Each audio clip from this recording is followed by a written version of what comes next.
Good morning, or good evening, or good afternoon, whenever you're watching this. This is round 2 of the Ivy House Winter League on Moorhen Pool, peg 29.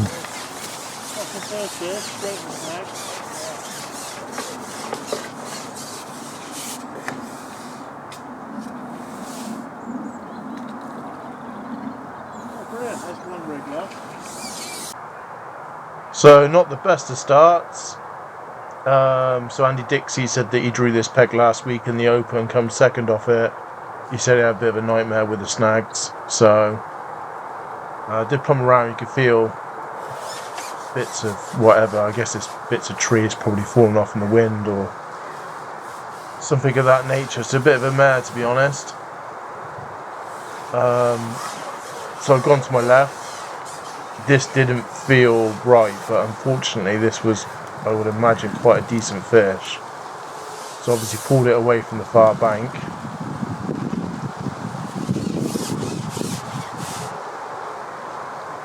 Just basically everything's just gone for quite light. So definitely ain't going to rush it, so I'm going to chill out, have a drink, as you do. Got some good company today. Got Andy Dixie on my left and Derek Newson to my right. So we've been ripping into each other quite a lot before the match started. That's me and Derek. And annoyingly the fish has come off, so this is not a good start.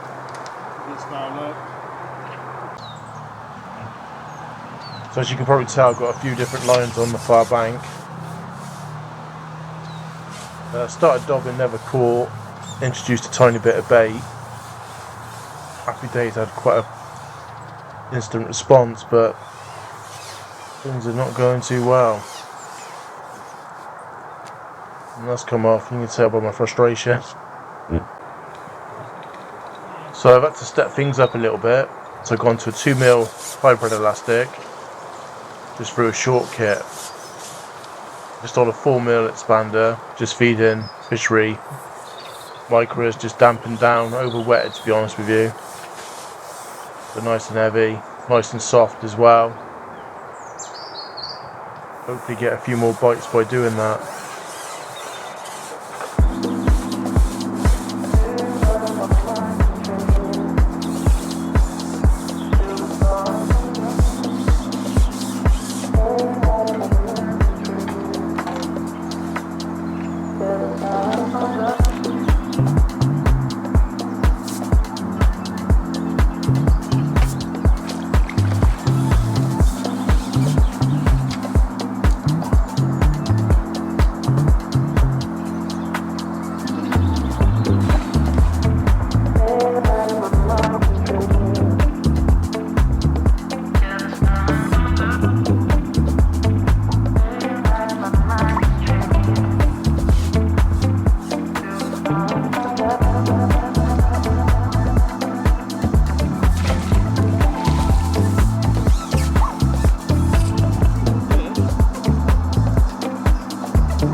difficult to know what to do really, because you ain't getting very many bites.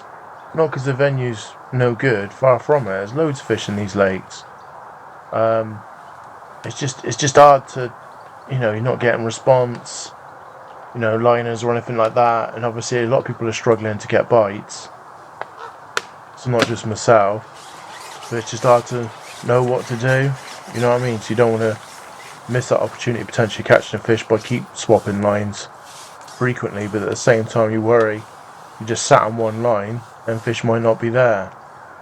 Because it was reasonably noticeable when you dropped it in, you get like an indication or something if there was a fish there if you started a new line. If you just sat there, nothing seemed to have happened. I don't know, felt like longer line was better, obviously, because you didn't want to scare the fish with a pole tip over the float. The water's a lot clearer than it looked, because as soon as you get a fish near netting range, you can see it underneath the surface quite far. So, because you look at this video now and you're thinking, oh yeah, that's quite coloured, but it's not. Believe me, it really isn't. And there's quite a good depth on the far bank and stuff, so it's probably 2 foot.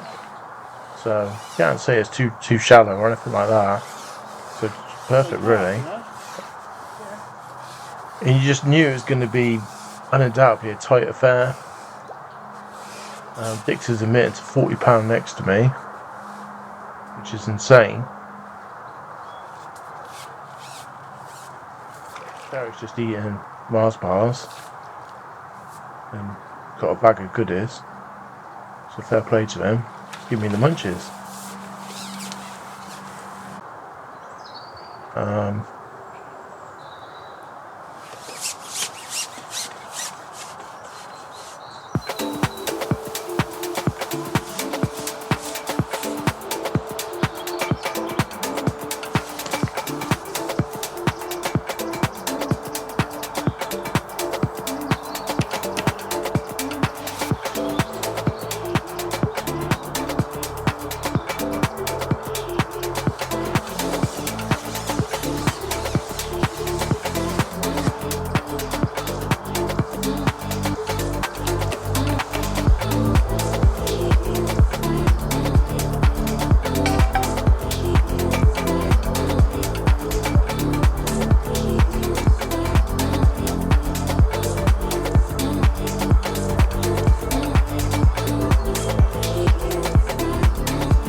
So, what would I have done differently?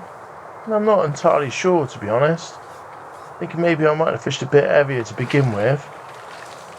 Obviously, didn't want to lose the fish, that's obvious, but obviously it's the detrimental effect when they swim back into the shoal and stuff, sort of unsettle the other ones. And maybe not fed anything on that far bank.